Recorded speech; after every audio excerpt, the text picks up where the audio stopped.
মা জগদম্বিকে, তুমি সর্বময়ী বিশ্বের ঈশ্বরী, বিশ্ব সংসারের আশ্রয় স্বরূপা, এই অখিল ব্রহ্মাণ্ডে সর্বময়ী কর্ত্রী। তোমার অন্তরস্থলেই সৃষ্টিকর্তা ব্রহ্মা, সর্বশক্তিমান বিশ্বপাতা বিষ্ণু এবং প্রলয়কর্তা দেবাদিদেব বিরাজমান।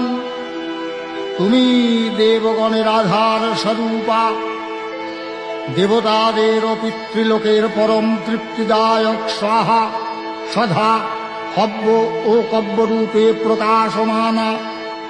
হে মা কালী, হে মা বিশ্বজননী, তোমার শরণাগত ভক্তের প্রতি তোমার আশিস প্রতিনিয়ত ভক্ত মস্তকে যেন বর্ষিত হয়, শুধু এইটুকু প্রার্থনা।